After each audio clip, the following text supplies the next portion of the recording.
My name is Duell Shaw, and I'm from Dallas-Fort Worth, more specifically Bedford, if anyone's from there. And I'm a first-year student at the Burrell College of Osteopathic Medicine. My name is Haley. I was born in Korea. I grew up in Alaska before joining the military, and then ended up here at Burrell College of Osteopathic Medicine, where I'm currently a third-year medical student. I am a veteran, and I did 4 years active duty in the Army. I did 12 years in the Marine Corps as a reconnaissance and post-reconnaissance Marine, where I attained the rank of gunnery sergeant. I was with 10th Mountain Light Infantry, and we deployed to the Arkansas River Valley. A lot of people think of Iraq as kind of a deserty type area, but Afghanistan, they think mountains usually, but beside every mountain is a valley. So we were in that river valley, so it was just real flat, real dusty, a lot of farm fields. I've deployed all over Southeast Asia, North Africa, West Africa, Horn of Africa, Iraq, and the Arabian Peninsula.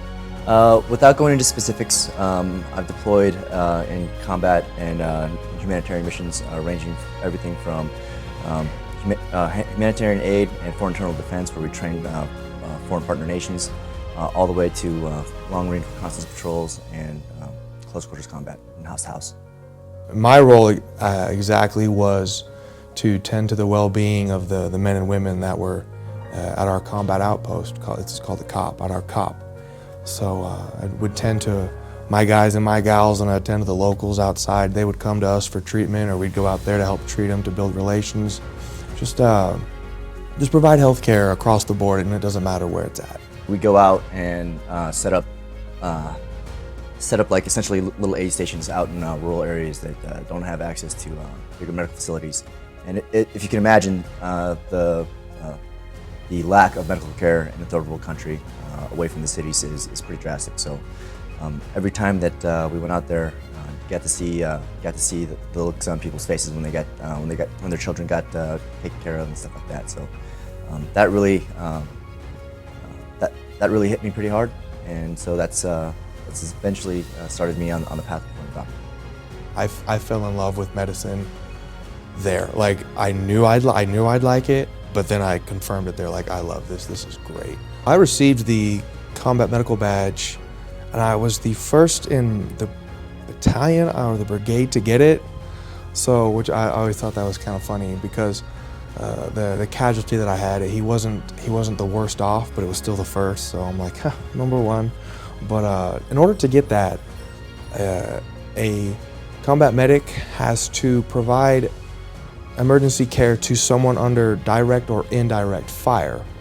One of my big goals, as just personally, is to do something kind of like Doctors Without Borders, going to just traveling around and helping kids that don't have access to medical care.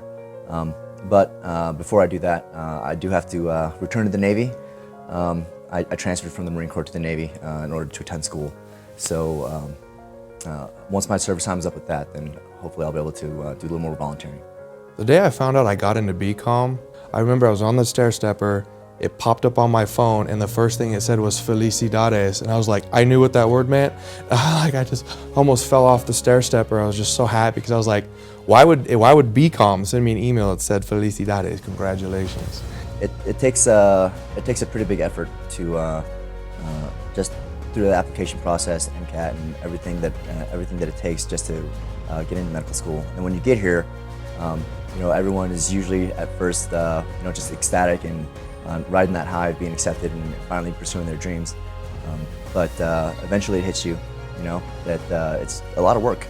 In war, complacency kills, and here complacency could kill your grades and kill your drive, because we're not done yet. We still got 3 years and change left, and then we've all got our residency left. So it's just getting started. It's just getting started. If I can meet the donors that gave me their time and money, I would say thank you for putting your faith and trust in me. And also the two biggest things in the military: when you misbehave or screw up or do something dumb, they hate you for time and money. It's those two things. They'll take your time, they'll take your money. Everything else, not so much. So I understand that someone had to sit there and read and go over and look over and to be like, this person yes, this person no, okay guys, we have this person. They had to put time into that. I understand that and I appreciate it.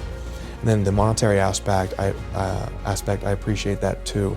So I want to say thank you for investing that in me, and I'll try my best that your investment in me isn't wasted. By continue to doing what I've been doing and pull through, graduate medical school, get into a residency, and become a competent physician one day. So I greatly appreciate that.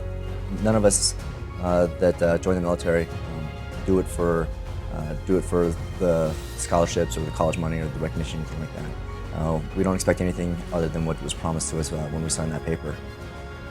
And to be recognized by fellow veterans and other members of the community that contribute to this scholarship is really humbling.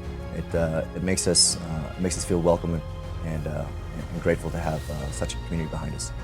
If I could meet my donors, the first thing that I would say is thank you very much.